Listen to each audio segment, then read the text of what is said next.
I was peacefully watching the sunset on my ranch when my phone rang. My daughter's panicked voice shattered my calm with three devastating words: "Thunderbolt's been shot." My world stopped. My $175,000 prize bull was bleeding out because of hunters that some HOA Karen had given permission to enter my land. This isn't fiction, this is my actual fight, and by the end of this story, you'll see how I made that Karen pay dearly. Before we start the story, comment down from which country are you watching. Don't forget to subscribe. 4 years ago, I left my partner track position at a prestigious New York law firm to raise my daughter Miranda in peace after my wife's sudden passing.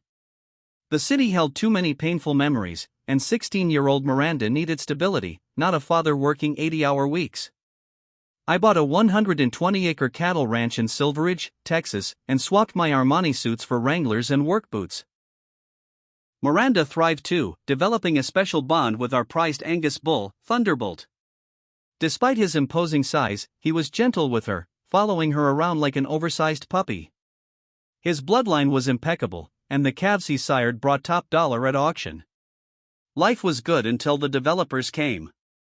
The trouble started when a luxury housing development called Silveridge Estates broke ground on land adjacent to my property. Within months, McMansions sprouted up, complete with an overzealous homeowners association led by Patricia Harrington. Patricia, or as I came to think of her, the Karen, moved in with her designer wardrobe and a perpetual look of disdain. Our first encounter came when she marched up my driveway in heels, demanding I do something about the offensive farm odors drifting toward her $3 million property. Mr. Crawford, I understand your operation was here first, but surely you can appreciate that times change, she said with a smile that never reached her eyes. Your activities are becoming incompatible with the community's direction. I explained that my ranch was outside HOA jurisdiction, had all proper permits, and predated her development by decades. Patricia's smile tightened. We've already had interest from developers who would pay generously for this land. We could expand our community with a lovely golf course. When I declined, her smile vanished.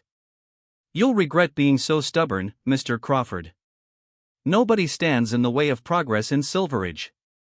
The harassment started small: noise complaints about tractors, made-up violations reported to county officials, and HOA newsletters describing my ranch as an ongoing community challenge. Then came accidental irrigation line cuts during Silveridge Estates landscaping work, which nearly cost us an entire season's hay crop. As a former lawyer, I recognized the pattern: death by 1,000 cuts, designed to wear me down until selling seemed like the only option.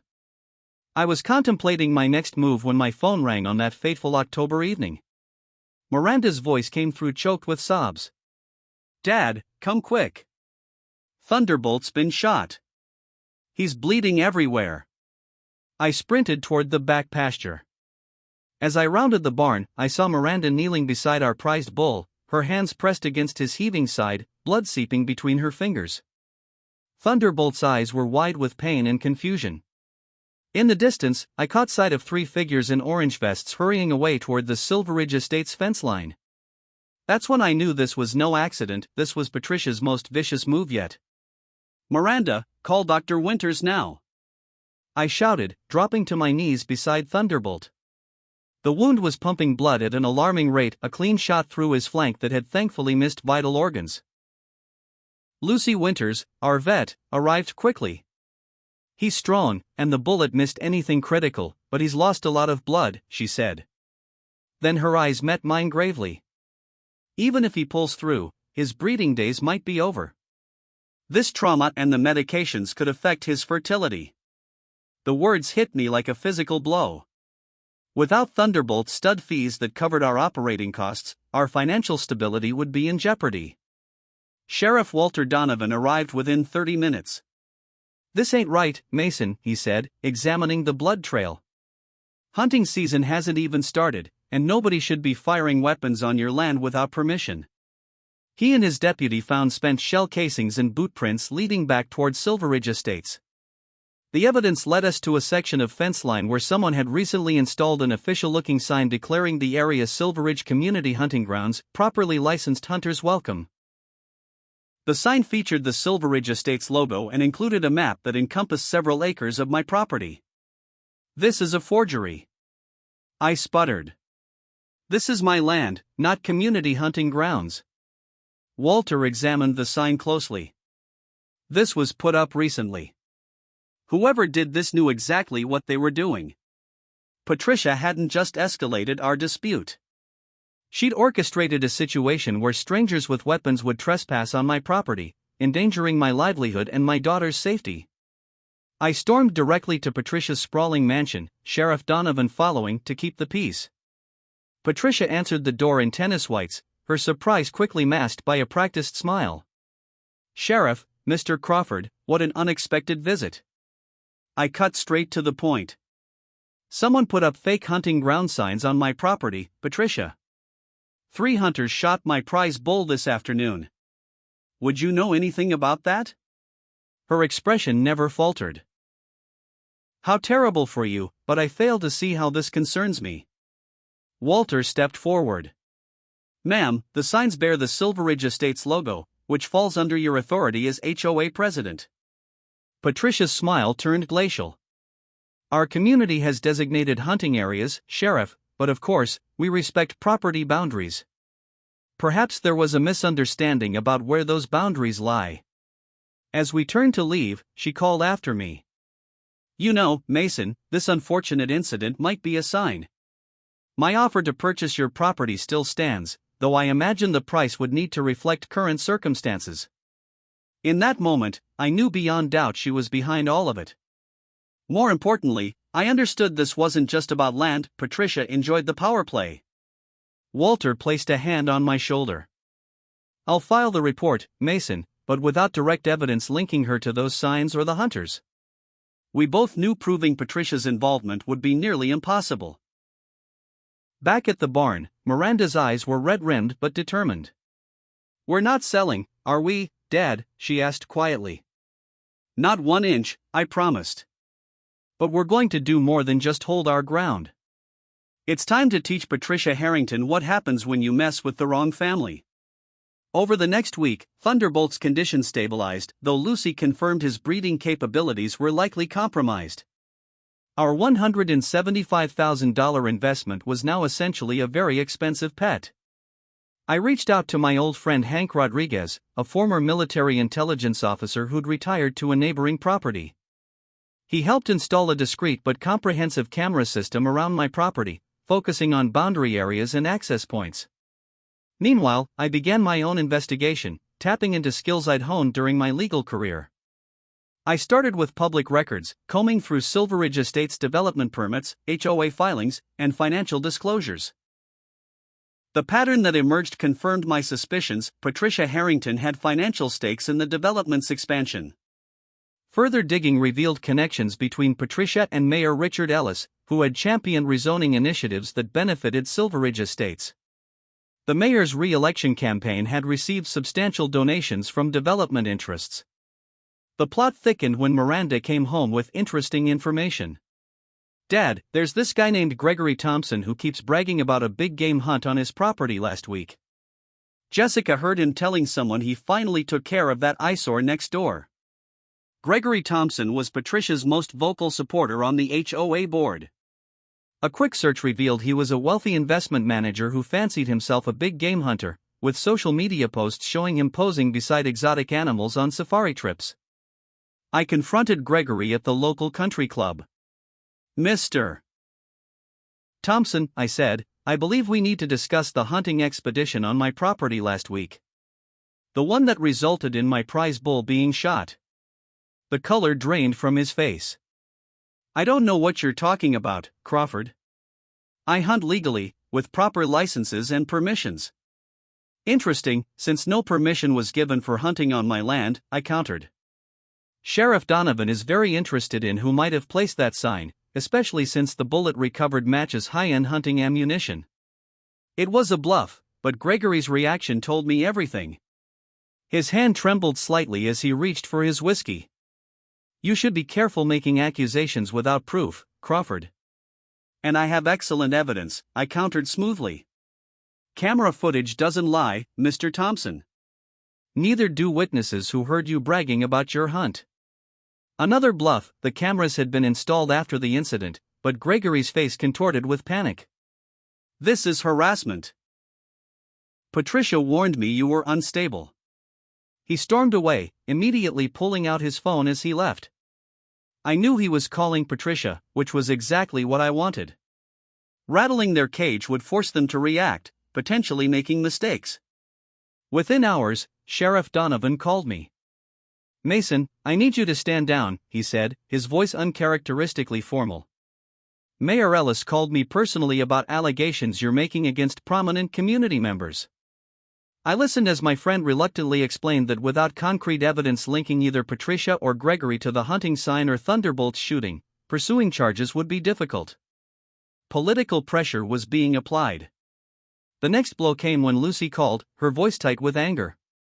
Mason, I've been informed that my clinic is due for an emergency inspection by the State Veterinary Board. The board member conducting the inspection is Mayor Ellis's cousin. They're suggesting I might have fabricated the shooting evidence. If I stand by my original report, they're threatening to review my licensing. The corruption ran deeper than I'd initially thought, reaching into regulatory bodies and law enforcement. I was up against an entrenched system of power and influence. But systems had weaknesses. That evening, going through more public records, I found something interesting. The environmental impact assessment for the proposed golf course had been expedited through approval channels despite flagging several concerns about water usage and runoff. The consulting firm that had ultimately given the green light was owned by a shell company which, after some digging, I traced back to Patricia's late husband's estate, which she now controlled. The conflict of interest was blatant. Patricia wasn't just being a difficult neighbor, she stood to make millions from the golf course development that required my land. This wasn't petty harassment. It was a calculated business strategy with my family as collateral damage. I had thought I was fighting a neighborhood dispute, but I was actually confronting a corruption network. Well, if they wanted to play hardball with a former corporate litigator who specialized in hostile takeovers, I was more than ready. The following weeks brought escalating pressure. Thunderbolt survived, but tests confirmed he was now sterile. The county suddenly discovered irregularities in my ranch's permits that required immediate inspection. The inspector, a cousin of Mayor Ellis's administrative assistant, found multiple violations that had mysteriously never been issues during previous inspections. While fighting these battles, I filed a lawsuit against Patricia, Gregory, and the Silveridge Estates HOA for trespassing, property damage, and tortious interference with business relationships. It was largely a tactical move to force them to respond officially, creating paper trails and sworn statements. Patricia countered by hiring Douglas Bennett, a slick attorney known for representing developers in disputes with local landowners. Bennett filed a countersuit alleging my ranch violated numerous environmental regulations and created health hazards for Silveridge residents. The legal maneuvering was expensive but yielded unexpected intelligence. Through discovery requests, I obtained emails between Patricia and various board members discussing strategies to apply maximum pressure on the Crawford problem. More valuable were the depositions under oath. Several board members showed nervousness when questioned about their knowledge of the false hunting signs. I spent one night reviewing everything we'd learned about Patricia's operation. The proposed golf course was the key, it was the prize driving all her actions. If I could disrupt that plan, I could potentially unravel her entire scheme. The environmental impact assessment was the weak link. What I discovered energized me. The golf course design relied on water access that technically ran through a corner of my property. More importantly, the environmental assessment had misrepresented potential runoff issues that would affect protected wetlands downstream, wetlands that happened to be home to an endangered species of frog. I reached out to an old law school classmate who now specialized in environmental law at a national advocacy organization. "This is exactly the kind of case we look for," she said after reviewing my documents. Developers cutting corners on environmental regulations, corrupted approval processes, endangered species habitat threatened. It wasn't a guaranteed victory, but it was a new angle of attack, one that would bring outside scrutiny from organizations Patricia couldn't easily intimidate. I started by quietly reaching out to dissatisfied Silveridge homeowners, finding many were unhappy with both construction quality issues and Patricia's authoritarian HOA management. These homeowners became valuable allies, sharing HOA financial records and board meeting minutes they were entitled to as members. The documents revealed disturbing patterns, selective enforcement of rules, questionable allocation of HOA funds, and a special assessment fund ostensibly for road maintenance that had been partially diverted to legal expenses for land acquisition consultations.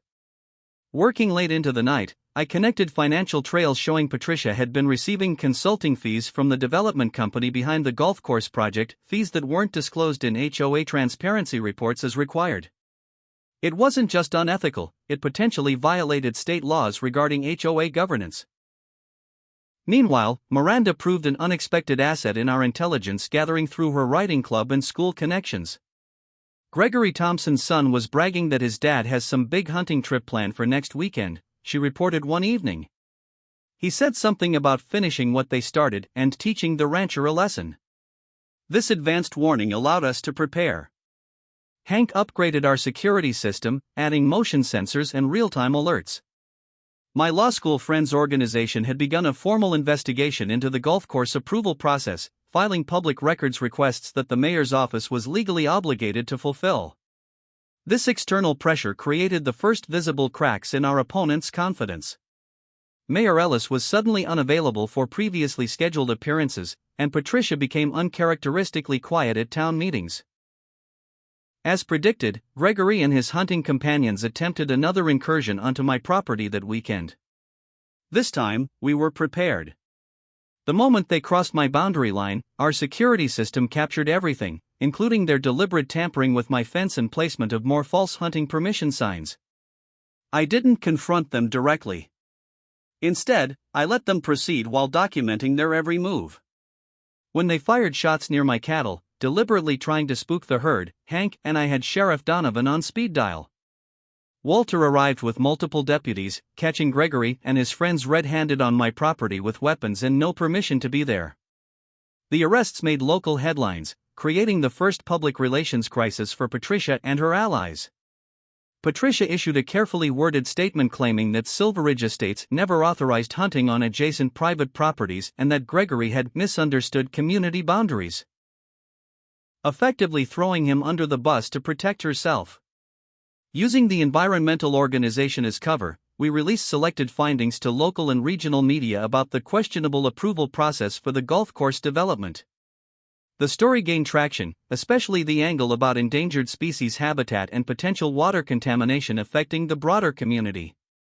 The mayor's office was flooded with concerned calls from constituents, forcing him to publicly promise a complete review of the approval process, effectively freezing the project. With the golf course development stalled and Gregory facing legal jeopardy, I executed the next phase of my plan.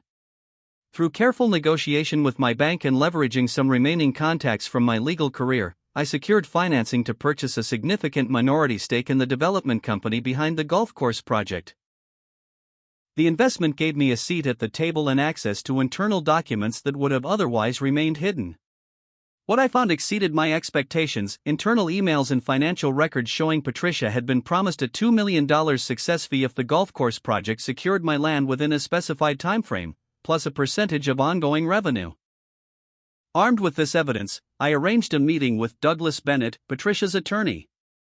He arrived at my ranch with his typical arrogant demeanor, clearly expecting to deliver another ultimatum. Instead, I presented him with copies of the incriminating documents. "I'm prepared to file RICO charges naming Patricia, Mayor Ellis, and your firm as co-conspirators in a pattern of corruption, fraud, and attempted property theft," I informed him calmly. Bennett's face paled as he reviewed the evidence. "These are serious allegations that would require substantial proof," he managed, but his confidence had visibly crumbled. "The proof is all here, Douglas. I'm giving you 48 hours to advise your client to withdraw all pending actions against me and resign from the HOA board, or these documents go to the district attorney, the State Bar Association, and every media outlet in Texas." As Bennett drove away, I felt the first real confidence since this ordeal began. Patricia had underestimated me catastrophically. The hunter had become the hunted. 48 hours passed with no word from Patricia or her attorney. So I proceeded with the next phase of my plan, systematically isolating her from her support network. I approached each board member individually, presenting them with evidence of their complicity and offering a simple choice: publicly distance themselves from Patricia's actions or face inclusion in the expanding legal complaints. Within days, 3 board members abruptly resigned, citing personal reasons. 2 others reached out through intermediaries, offering to provide additional evidence of improprieties in exchange for immunity from potential litigation. Patricia's unified support base was crumbling. Meanwhile, Miranda organized a ranch recovery day, inviting local media to document Thunderbolt's rehabilitation and the damage caused by the trespassing incidents. The story of a teenager nursing her beloved bull back to health while fighting wealthy developers resonated widely. Together with neighboring ranchers and concerned Silveridge residents, we formed the Silveridge Heritage Preservation Alliance, advocating for balanced development that respected existing land use and property rights. We scheduled a town hall meeting, strategically on the same evening as an important HOA board session. Patricia chose to attend our meeting, arriving with Douglas Bennett and her remaining loyal board members in tow. The community center was packed with a diverse crowd, ranchers in worn jeans sitting alongside Silveridge residents in business casual attire, united by shared concerns about corruption and unaccountable leadership. Patricia demanded speaking time, which I graciously granted. "This man," she declared, pointing at me with barely contained fury, "is selfishly blocking progress that would benefit our entire community. His outdated agricultural operation is depressing property values and limiting Silveridge's potential." When she finished, I didn't immediately respond. Instead, I invited forward several speakers I'd arranged in advance: an environmental engineer who detailed the water contamination risks the golf course would create, a real estate appraiser who presented data showing agricultural buffers actually increased adjacent property values, and 3 Silveridge homeowners who described the construction defects in their supposedly luxury homes and the HOA's refusal to hold developers accountable. The momentum had clearly shifted, but Patricia wasn't finished. As the meeting concluded, she approached me with Douglas in tow. "You've orchestrated quite a show, Mason," she said, her smile tight and ice cold. "But you're overplaying your hand. Your little alliance has no actual authority." I maintained a neutral expression. "That's an interesting perspective, Patricia. Before you commit further to this path, you might want to check your messages. I believe your development partners have some urgent updates for you." Her phone had indeed been buzzing throughout the meeting. What Patricia didn't yet realize was that while she'd been focused on our public confrontation, I had executed my most decisive move. Using the stake I'd acquired in the development company, I had called an emergency shareholder meeting and presented evidence of the corruption and regulatory violations to the other major investors. These were business people primarily concerned with return on investment, not local power plays. When presented with documentation showing the project was built on fraudulent approvals that would likely be revoked, they had voted to immediately suspend the golf course project and terminate her consulting agreement.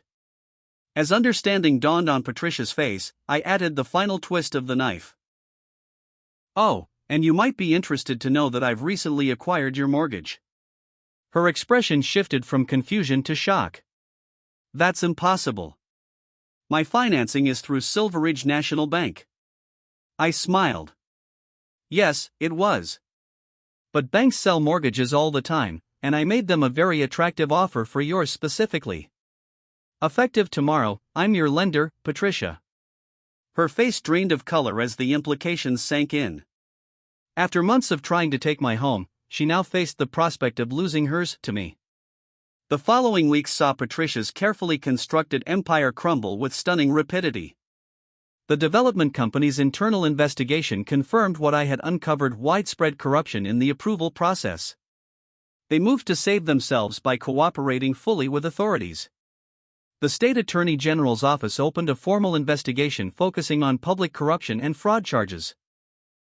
Gregory Thompson quickly accepted a plea deal that included his testimony against Patricia. Mayor Ellis resigned for health reasons 48 hours after state investigators executed search warrants at City Hall and his private residence. Patricia attempted damage control, hiring a crisis management team and issuing statements portraying herself as a victim of circumstances who had only wanted what was best for Silveridge. Few were persuaded. The HOA board voted to remove her as president and formally disavowed her actions. Neighbors who had once sought her approval now avoided eye contact in the grocery store. Her social standing evaporated virtually overnight. Throughout this period, I remained focused on healing rather than vengeance. The Silveridge Heritage Preservation Alliance evolved from a defensive coalition into a positive force for community planning. We advocated for thoughtful approaches that could accommodate growth while preserving the character of the area. Thunderbolt, though permanently retired from breeding, became something of a local celebrity. Miranda developed a program bringing school groups to the ranch to learn about sustainable agriculture and animal care, with Thunderbolt as the star attraction. The legal proceedings against Patricia culminated in a dramatic courtroom scene. Facing multiple felony charges including fraud, corruption, and criminal conspiracy, she maintained her innocence to the end. "I have devoted myself to building Silveridge into a premier community," she declared during her testimony. "Everything I did was for the benefit of property values and quality of life. I'm being persecuted for having vision and determination." The prosecutor methodically dismantled this narrative, presenting evidence of her personal financial interests in the development schemes. The jury deliberated for less than 4 hours before returning guilty verdicts on most charges. At the sentencing hearing, I provided a victim impact statement focusing not on Patricia's punishment but on the broader implications of her actions. "What happened to my family and my ranch reflects a concerning pattern where money and influence are presumed to trump basic rights and fairness," I explained. The judge sentenced Patricia to 18 months in prison followed by 5 years of probation, plus substantial financial penalties and restitution. More meaningful to me was the community service component, 500 hours working with rural preservation organizations. In the aftermath of Patricia's conviction, Silveridge underwent a remarkable transformation. The new HOA board implemented governance reforms emphasizing transparency and balanced decision-making. They established formal cooperation protocols with neighboring agricultural properties, recognizing that the area's rural character was actually a significant asset that enhanced Silveridge's appeal and property values. The planned golf course was permanently shelved, replaced by a more modest community park with nature trails. Most significantly, the boundary between the elite development and surrounding rural properties began to dissolve, replaced by a more integrated community identity that valued diversity of lifestyles and land uses. My legal background proved valuable in these efforts. I was invited to serve on a legislative advisory committee drafting new protections for property rights and environmental considerations in development planning. What had begun as a personal fight for my ranch evolved into advocacy that would benefit landowners throughout the state. As for Thunderbolt, while his breeding career was over, his legacy continued in unexpected ways. The settlement from the civil case provided funds to establish a genetic preservation program for heritage cattle breeds, with Thunderbolt's DNA archived for future breeding technology. Perhaps the most satisfying resolution concerned Patricia's former mansion. After her conviction, financial penalties and legal costs forced her into bankruptcy. The property went into foreclosure, and through a carefully structured bid, I was able to acquire it at auction, not for personal use but to fulfill a community need. We converted the ostentatious home into a rural heritage center and community meeting space, bridging the divide between development and agriculture through educational programs and social events. In a twist that even I couldn't have scripted, Patricia's release from prison coincided with a judge's order finalizing her community service requirements. She was assigned to complete her service hours at none other than the Heritage Center, the very building that had once been her home. The first day she arrived, head high despite the obvious humiliation, I met her at the entrance. "This must be difficult for you," I acknowledged, neither gloating nor dismissive of her evident pain. She gazed past me at the transformed space. "You could have destroyed this place out of spite," she observed quietly. "Instead, you made it useful, purposeful." It wasn't an apology, but it was an acknowledgement.